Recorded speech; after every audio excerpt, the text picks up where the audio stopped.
dia punya modal, dia sudah bersikap. Ketika nggak punya modal, berarti dia sikap aja. Dia adalah orang-orang yang terkategori nggak punya modal, tapi dia punya kemampuan. Contohnya, kita buka bimbel yuk, sama-sama urusan kuliah.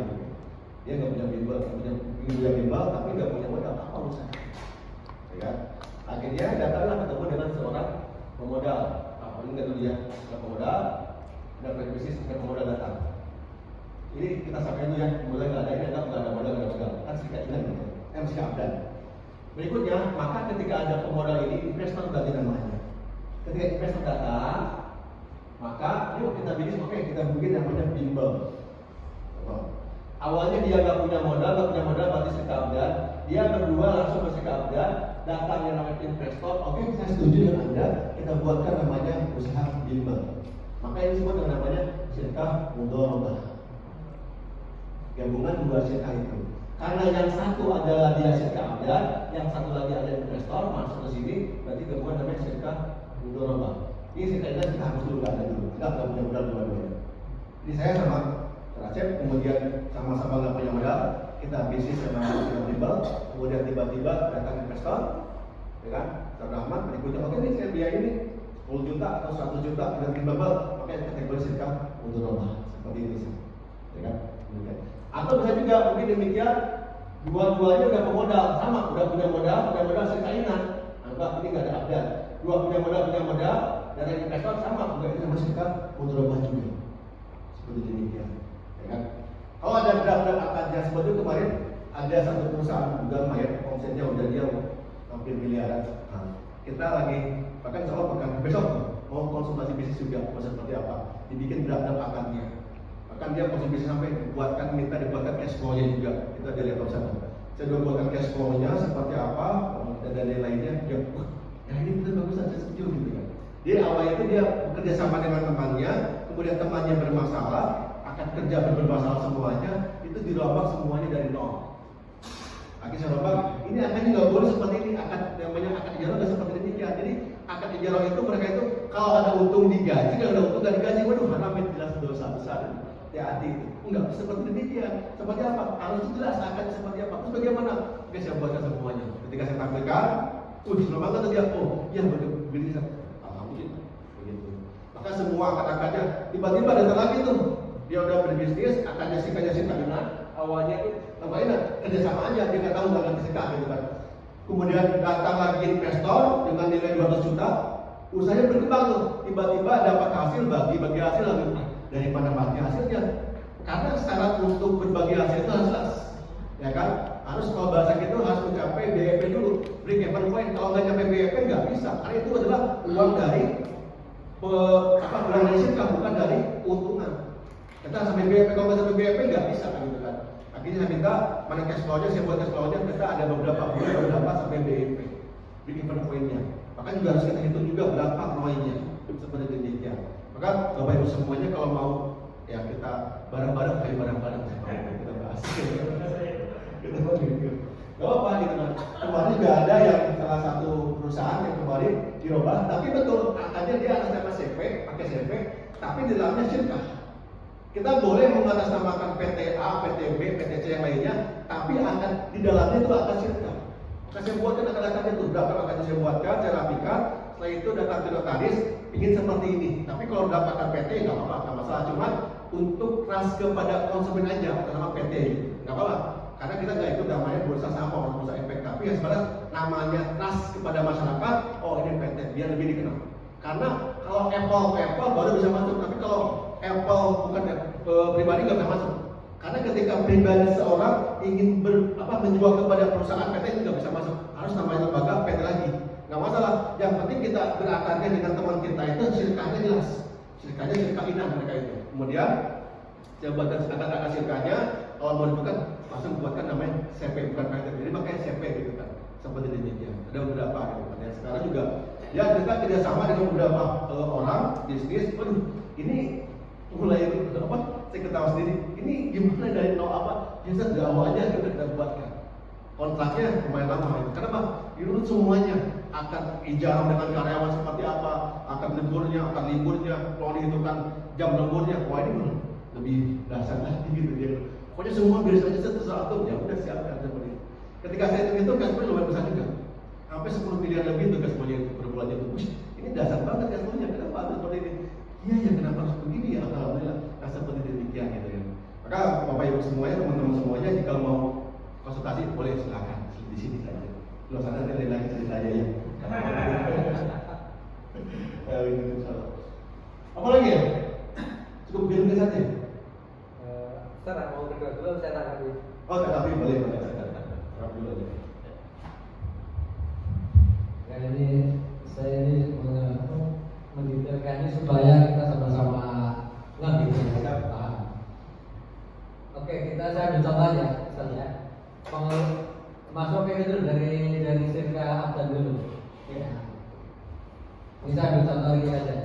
Pengelola satu misalnya dia tukang batu. Siap. Pengelola duanya B-nya kenek, ya, asisten. Nah, faktanya kan nggak mungkin mereka kerja nggak punya alat sama sekali. Oke, dua punya alat.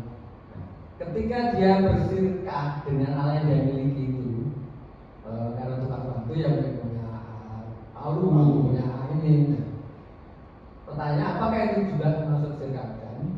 Nah, itu pertanyaan. Jadi apa? Ya, karena nanti kamu misalnya tadi kita mencontohkan katakanlah mau jual barang titipan misalnya. Oke, barangnya itu membantu konsinyasi titipan.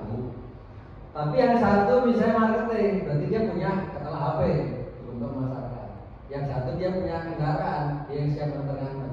Tentu juga kan, dia punya apa namanya modal yang dia miliki pribadi. Nah itu apakah itu maksudnya? Oke, baik. Pada saat barang-barang itu adalah kita jadikan sebagai modal, berarti bukan milik pribadinya, milik syirkah. Baik itu rumah, mobil, handphone, apapun namanya. Pada saat barang tersebut tersebut diserahkan kepada perusahaan, itu berarti milik perusahaan, berarti syirkah. Berarti itu modal. Dan modal harus kita kalkulasikan dengan nominal. Nah, ini mungkin rupiah, bisa dinar atau yang lainnya. Nah, seperti di negeri kita kan rupiah, berarti kan berapa rupiah tuh handphone, berapa rupiah tuh motor. Berarti itu menjadikan modal utama dari sebuah syirkah. Itu bukan syirkah abdan, tapi syirkah final. Tapi kalau handphone enggak, handphone punya saya aja, bukan perusahaan. Oke, begitu motor punya saya aja, bukan punya perusahaan. Tidak dileburkan dalam sebuah syirkah, berarti masih kategori syirkah abdan. Boleh, nggak apa. Berarti dia mengikhlaskan hartanya digunakan untuk perusahaan, ya sudah. Kan dia jago marketing, punya laptop, udah laptop punya saya, tapi nggak dijadikan sebagai barang-barang syirkah. Ini laptop saya aja, nggak apa-apa. Saya buat desainnya, buat yang lain-lainnya, desain kata-kata bikin pamflet, bikin iklan dan yang lain-lain, organik semua, bikin website semuanya gratis, nggak apa-apa. Dan barang itu laptop tersebut bukan laptop syirkah, tapi laptop masih pribadi orang tersebut. Jadi tidak dilakukan menjadi sebuah laptop perusahaan. Yaudah, ini laptop saya. Karena ketika nanti dilakukan laptop perusahaan, beda lagi jatuhnya. Kan enggak lah, ini laptop saya aja. Oke, saya punya laptop, atau punya handphone, atau punya motor. Oke, saya bikin pameran yang lain-lainnya. Atau bagi-bagi brosur ya, ini bagi-bagi brosur nih. Kita ada bimbel semua, bagi-bagi sekolah-sekolah. Atau punya motor, enggak lah, motor punya dia sendiri aja. Itu juga ada. Yang satu punya kendaraan untuk bagi-bagi brosur setiap sekolah, yang satu bikin brosur dan yang lainnya. Yang ketik-ketik seperti demikian. Berarti artinya hartanya tidak dileburkan kepada perusahaan, berarti masih kategori syirkah abdan. Sekalipun dia yang satu punya skop, yang satu punya palu, oke, saya bagian batunya kita kerja untuk bagian pasir kita dari truk, itu kan syirkah abdan. Syirkah abdan itu masing-masing bisa berbagai macam hal, kemampuan masing-masing. Pada saat bisnis tersebut tidak punya modal, ya kan? Yang satu ahli, antum bidang apa? Antum bidang apa? Digabungkan jadi satu. Yang penting tanpa ada modal sama spesial pun dimasukkan ke dalam perusahaan tersebut, dalam bisnis tersebut gak ada modal. Ketika ada modal, apapun namanya, apa itu rumah atau yang lainnya, sudah. Gimana kantornya? Gak apa-apa, pakai rumah saya aja, pakai rumahnya dipakai. Ya udah, berarti kelihatan bahwa rumahnya dijadikan sebagai kantornya. Tapi ketika, oke, rumahnya dijadikan sebagai syirkah, berarti itu berapa juta ini rumah harganya? Oh, 200 juta, berarti jadi modal dalam bisnis tersebut. Nah, berarti beda. Ketika dimasukkan dalam perusahaan jadi modal, berapa nilainya?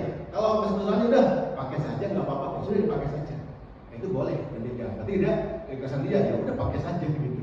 Begitu. Kategori begitu. Kalau disewakan boleh juga. Boleh sewakan juga. Di kalian A, B. Betul. Yang A tadi punya Rumah atau kantor. disewakan.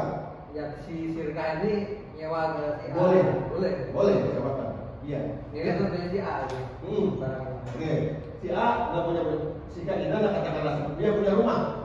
Bahkan rumahnya kalau ada kantor udah tuh di situ ada ruko, saya punya ruko, udah sewa ruko saya aja. Tetap Sirka Abda. Untuk gimana? Tetap Sirka Abda. Tergantung ada modal di awal nggak? Enggak, ya tadi Oh, kan tetap Sika ada, betul. Sika ada. penyewanya pakai uang.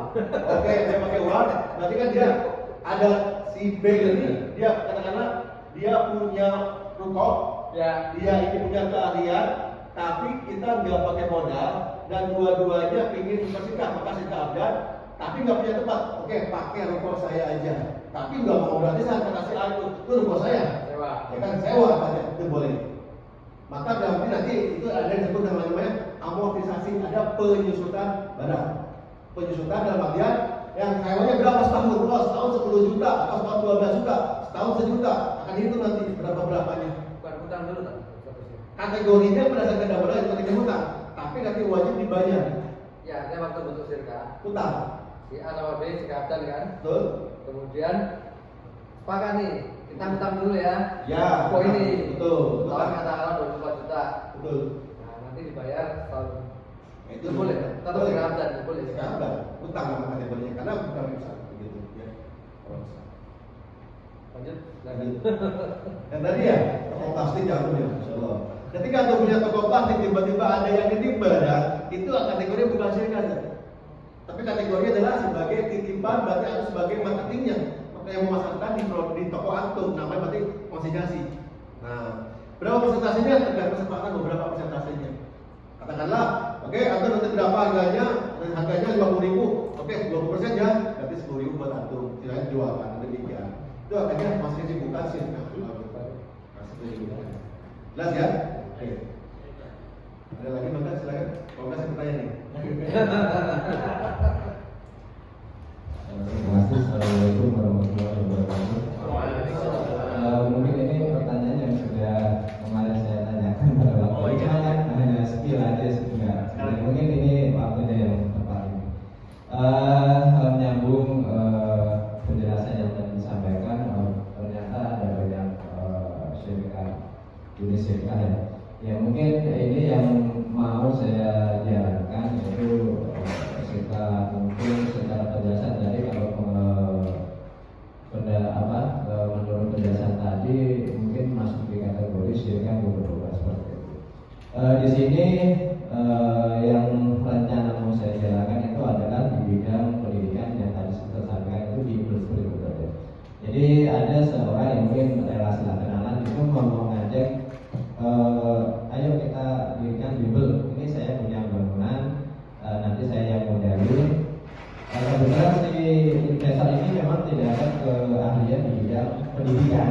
Kebetulan saya dari istri saya memang kebetulan istri saya juga guru berkompeten di bidang pendidikan. Akhirnya si investor ini mengajak kerjasama. Nah yang saya tanyakan itu yang tadi disampaikan di situ ada bangunan dan bangunan tadi disampaikan kalau bangunan itu milik si investor ketika tidak dimasukkan ke dalam syirkah itu tidak menjadi hitungan modal tadi disampaikan, hanya masuk yang tadi nominal uang yang diinvestasikan itu yang masuk hitungan syirkah. Nah untuk yang pelaksanaannya nanti ketika sudah disepakati si pengelola, khususnya di sini saya kemungkinan tidak bisa menjalankan bidang pengajian itu secara maksimal karena memang ada kondisi pengajian. Nah, kita mengambil pihak ketiga. Nah, statusnya pihak ketiga ini secara pengeluaran ini masuk dalam biaya nanti dalam modal pertama awal itu dan juga nanti masuk biaya operasional, atau yang pihak ketiga ini nanti masuk di dalam akad syirkah atau seperti apa, dan juga nanti pembagian keuntungan dengan investor dan pengelola itu bagaimana caranya, dan juga tentang pihak ketiga ini seperti apa itu. Terima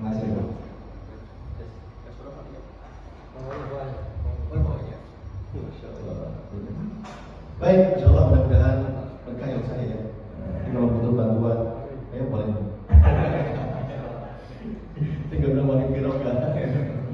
Jadi pada saat kita bersihkan ada pemodal, ingat investor tersebut berarti dia tidak mengelola ya, hanya modal saja.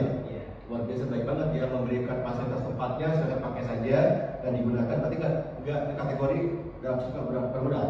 Pada saat nanti orang punya modal di situ, gitu kan, ada investor datang, nih tempatnya, dia modalnya silakan kelola.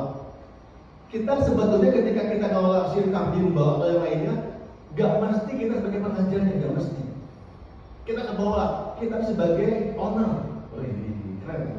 Owner pengelola bisnis kan, ada penerimaannya kita hanya rekrut. Oke, kamu siapa? Bisa fisika, sini matematika, biologi, kimia, silakan. Kumpul sini, ajar nih, nanti saya upah. Bukan nanti kita upah gitu lainnya. Berarti kita punya karyawan tuh. Yang paling penting adalah kita sebagai pengelola bisnis, kita kelola bisnisnya, kita bikin sistemnya, kita bikin cash flow-nya dan yang lain-lainnya, laporan keuangan dan lain-lain. Walaupun bingung laporan keuangan, kalau tambah besar, cari aja siapa juga akuntan. Nah, ini kan enggak. Oke, kita buka seorang accounting, udah. Kamu bagian accounting ya, kamu bagian pengajar ya, kamu bagian apa? Rekrutmen orang, kamu bagian marketing ya, kamu HRD ya, udah. Atau tinggal tahu aja, oke, itu aja guys. Berarti apa? Kita bertanggung jawab mengelola itu bisnis tersebut, itu bisnis. Enggak mesti kita, waduh, laporan keuangan gimana ya? Waduh, belum ngajar juga, waduh, belum jual proses juga, sampai sendiri pak. Berarti kita masih kecil boleh, kalau kecil nggak masalah. Kalau masih kecil-kecil, gampang. Tapi kalau udah ratusan, ribuan orang yang udah bimbel kita, gak mungkin kita ngajar 1000 orang, sampai kan? Jadi kita bimbel sendiri, jadi akhirnya kita merekrut orang menjadi pengajar kita upah mereka, itu boleh. Artinya apa?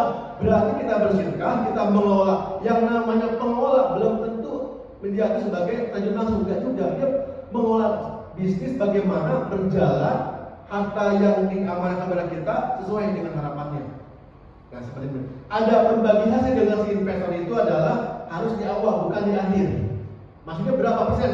Pakai persentase. Dan ingat sebagai seorang pengelola tidak ada upah, tidak ada gaji. Yang ada apa? Bagi hasil. Ya kan? Bagi hasil berapa keuntungannya? Katakanlah ini modalnya 100 juta, silakan dikelola. Tunggu dalam setahun berapa jadinya? Setelah jadikan, setelah dibagi operasional, dibagi dan lain-lainnya, ternyata dapat 200 juta. Ya sudah, yang 100 juta balikin kepada investor, sisanya 100 juta itu dibagi hasil. Berapa persentasenya? Sesuai kesepakatan di awal. Mau titik-titik 50-50, mau 60-40, 70, tergantung di awal kesempatannya bagaimana. Seperti demikian. Bagaimana? Saya kan juga butuh makan masalahnya, kalau 2 tahun kelamaan, gitu ya. Kalau saya kelola, saya punya kemampuan dalam mengelola bisnis. Data investor, tapi saya butuh makan, butuh yang lain-lainnya. Gak mungkin istri saya gak makan, kan begitu ya. Maka akarnya apa? Pada saat belum mencapai yang namanya BP, saya sampaikan tadi, di cover pointnya, maka gak ada bagi hasil. Akarnya berarti kita pinjam kepada perusahaan itu, kepada sirkap kita pinjam. Katakanlah pinjam 2 juta, 4 juta dalam sebulan. Ketika nanti pada saat mencapai cover point, kita potong aja bagi hasilnya tersebut. Berarti hutangnya apa? Hutang bukan kepada investor, hutang kepada perusahaan tadi itu, pada perusahaan yang kita tempat itu. Nah, sudah demikian. Jadi kita akhirnya hutang dulu. Aduh, kita berapa sebulan? Sebulan habis 5 juta. Ya udah, ambil dulu 5 juta. Kita hutang kepada perusahaan. Ya begitu. Artinya apa?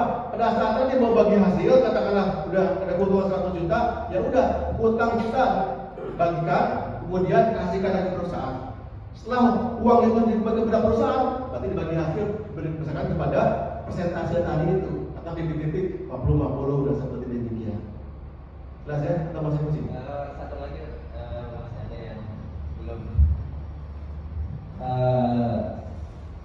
Satu lagi contoh untuk modal ini, contoh tuh 20 juta tadi ya. 20 juta sudah diberikan mungkin papan tulis, perizinan dan sebagainya, perlengkapan termasuk aset lah, itu habis 20 juta. Dan setelah berjalan di dalam perjalanan dalam 1 bulan itu buat operasional itu contoh pemasukan 2 juta dengan menghabiskan biaya operasional 1 juta. Nah ini kan masih ada sisa 1 juta yang nganggur nih. Nah apakah 1 juta ini dimasukkan ke dalam pengembalian modal tadi, karena modal tadi kan sudah masuk di dalam aset. Nah apakah yang 1 juta ini boleh dibagi hasil antara si investor dan pengelola, karena yang 20 juta buat modal ini sudah masuk di dalam aset seperti itu. Baik. Ketika modal tadi 20 juta udah kita belikan aset cuma ada untung 1 juta, itu belum bang, belum BEP, belum bagi hasil belum, gitu. Nanti kalau bahasa saya itu kalau saya tampilkan ada cash flow pak. Cash flow itu kan nanti itu tuh berapa modal di awal, berapa amortisasi dalam setahun, amortisasi per bulannya berapa profit keuntungannya per bulannya berapa akomodasi dan yang lain itu semuanya pak. Nanti dihitung semuanya, dan ternyata ketika kita mau bagi hasil, ketika sampai paper point ini sampai 20 juta lagi, bulan ketiga, berarti bulan ketiga bagi hasil. Sampai uang itu kalau bahasa sederhananya, uang yang 20 juta udah aman duluan. Uang 20 juta udah aman duluan, maka itulah yang akan nanti disimpan dulu. Berikutnya tinggal usaha, ada keuntungan, itu yang bagi hasilnya.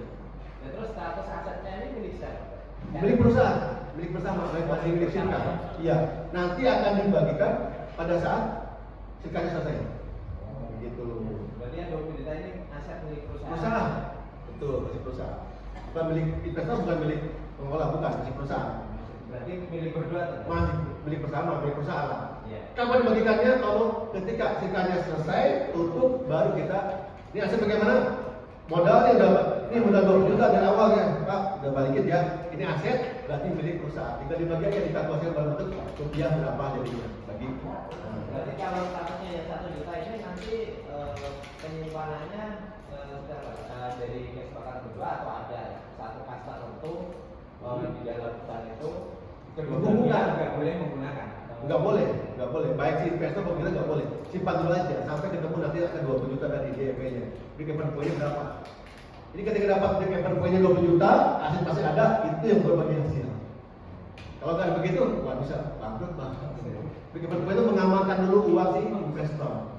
Udah aman, ya udah tinggal nanti pas kita berikutnya dapat hasil lagi, udah langsung bagi hasil. Udah aman nih, udah juta kita amankan break-even point-nya. Berikutnya adalah pada saat kita keluarkan lagi, dapat untung nih 5 juta, 10 juta sebulan, itu dibagi hasil per bulannya. Amannya demikian. Berarti yang 20 juta ini kita kembalikan ke si pemuda. Tapi nggak dikembalikan juga, masih ada di kita, nggak boleh dikembalikan, modal juga boleh. Kalau dibalikin berarti bubar sirkanya. Dan boleh digunakan lagi buat usaha-usaha, buka cabang lagi, itu bisa. Boleh, buka cabang di kota Cikarang, berikutnya ada berapa juta, buka cabang ini Cibitung, buka cabang lagi di Tambun. Nah, jadi berkembang. Tetap modal utamanya adalah 20 juta di awal. Berarti itu statusnya modal yang 20 juta di awal itu bukan milik si investor? Bukan milik perusahaan. Nanti dibagikannya pada saat mau tutup selesai. Yang 20 juta ya tadi? Tuh, atau mau bagi hasil. Dan sirka itu harus jelas waktunya berapa lama. Jangan sampai kita sirka itu, tapi berapa lama? Ya, sekolah kita aja nggak bisa. Harus jelas. Tahun, 2 tahun, 3 tahun, bahkan 5 tahun, 10 tahun. Biasanya ada diangkat di awal tuh. 5 tahun, oke. Terus 5 tahun, tanggal berapa sampai tanggal berapa. Jelas. Dan juga bisa diwariskan kepada anak kita. Bisa diwariskan. Ketika kita meninggal, ya udah kita teruskan sirkanya. Atau kalau mau nggak mau, siapa di anak kita? Berarti bubarkan dulu sirkanya, baru bagi hasil selesai sirkanya. Berarti keuntungannya bisa dibilang dua saja, dari modal keuntungan dari sekarang itu dari keuntungan sekarang itu yang 1 juta per bulan itu bisa dibagi dua berarti saja. Ya tadi kan modal kan nggak boleh dipakai nih.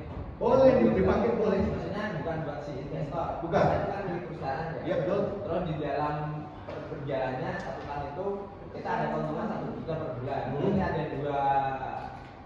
Kalau yang si keuntungan ini tadi kan memang kewajiban untuk berbagi. Ditambah yang simpanan 20 juta ini milik perusahaan. Betul. Kalau selesai berarti yang 20 juta ini dibagi juga atau Enggak, milik investor.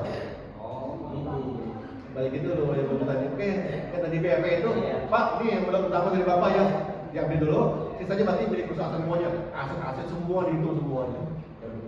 Dari keuntungan tiap bulan sama dengan aset semuanya itu yang dibagi hasilkan. Yang 20 juta amankan dulu. Jadi amati uang juta pertama 20 juta di semua perusahaan berkembang. Kalau 20 juta ini diambil, bubar selesai. Kalau nggak diambil, pasti milik perusahaan terus diputarkan lagi. Dan 20 juta itu boleh kita belajarkan lagi, boleh kita belajar lagi, boleh. Bahkan buat buka cabang lagi, boleh. Nah, seperti itu. Nggak perlu, Pak buka cabang lagi, Pak nama lagi, nggak demikian. Nanti akan ulang. Dan nggak bisa dalam sirka itu di tengah jalan tiba-tiba, wih, perusahaannya maju. Datang ke episode yang kedua, saya ikut dong, nggak bisa. Nggak boleh di berapa, karena udah berangkat. Jadi ketika udah berangkat, nggak bisa di tengah jalan, wah perusahaan maju, ikutan dong saya invest ya, nggak bisa. Batalkan itu akan sirkanya, baru boleh bertiga. Atau kalau bapak mau, kita akan ceritakan saya di cabang di kota Bekasi gitu kan. Nah, itu boleh. Kalau mau, yuk cabang di kota Bogor boleh. Nah, tapi dengan ini nggak bisa pak. Ada cabang dan akad yang lain ya, demikian. Jadi bisa. Jadi nggak bisa orang lagi berbisnis tiba-tiba orang datang, toh nggak bisa. Bubarkan dulu akadnya, baru masuk. Atau kalau mau dibubarkan, cari tempat yang lain.